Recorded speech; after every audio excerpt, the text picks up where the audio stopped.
My in-laws stole my deceased wife's jewelry for their golden child daughter's wedding. I got it back in the most public way possible. I, 34M, lost my wife Sarah to cancer 3 years ago. We were together for 12 years, married for 8. She was my entire world. When she passed, I was completely devastated. The only things I had left of her were her personal belongings, including her jewelry collection that had several family heirlooms passed down from her grandmother. These pieces meant everything to me, especially her engagement ring, wedding band, and a vintage sapphire necklace that had been in her family for generations. She specifically stated in her will that she wanted me to have these items to eventually pass down to our future children. We had been trying for years before her diagnosis. My relationship with my in-laws has always been strained, especially with my mill. She never thought I was good enough for her daughter and made that abundantly clear throughout our relationship. After Sarah passed, they barely spoke to me for months, then suddenly started inviting me to family functions again. I thought maybe they were trying to keep me in the family since I was their connection to Sarah. I was wrong.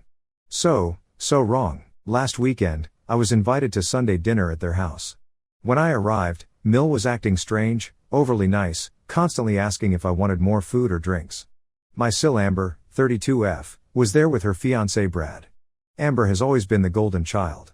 She could do no wrong in her parents' eyes, while Sarah was often overlooked despite being the more responsible one.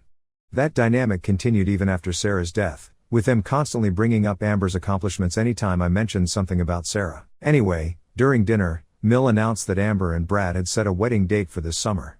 Everyone was celebrating, and I tried to be happy for them despite feeling that familiar ache of knowing Sarah and I would never celebrate another anniversary.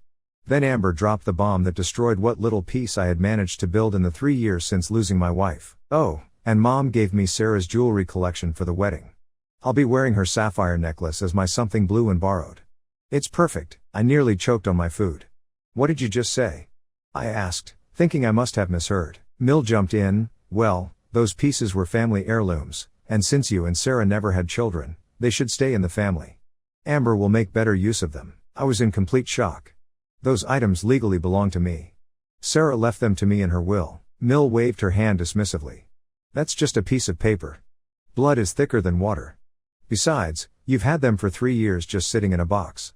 Amber will actually wear them. What she didn't know is that I hadn't kept them in a box. I had a special display case made with Sarah's photo where I kept her most treasured pieces. I looked at them every single day. Sometimes it was the only thing that got me through. I stood up, trying to remain calm. Where are they? I'm taking them home now. That's when Phil stepped in. Now son, don't make a scene. What's done is done. Those jewels belong to the family. I am family, I shouted, surprising even myself with the force of my words. I was her husband. Those are legally mine. Amber started crying. Of course. You're so selfish. I just want a piece of my sister at my wedding. Why do you have to ruin everything? The gaslighting was unreal. I was somehow the villain for wanting to keep the possessions that my dead wife had explicitly left to me. I demanded to know where the jewelry was, and Mill reluctantly admitted she had moved everything to their bedroom closet. I went upstairs immediately, ignoring their protests. When I opened the closet, I found Sarah's jewelry box completely emptied. I turned to see Mill standing in the doorway. Where is everything? I demanded. I've already distributed some pieces to family members. The rest are in my safe for Amber's wedding, she said with this smug look that made my blood boil. I called the police right then and there. Mill was screaming that I was overreacting, that I couldn't call the police on family. Phil threatened to have me removed from the property.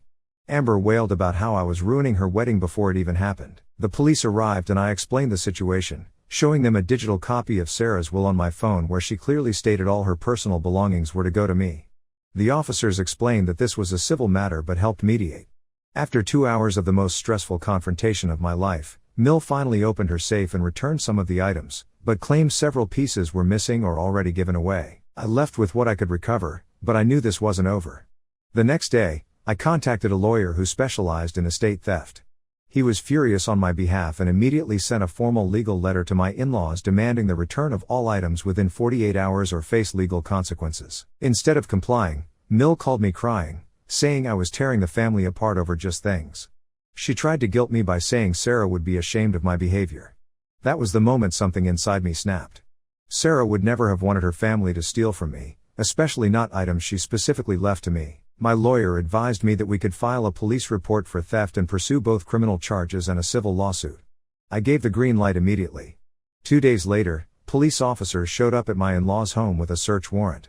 Turns out my lawyer had connections and managed to convince a judge that this was criminal theft, not just a family dispute. The officers found everything, even the pieces Mill claimed were missing.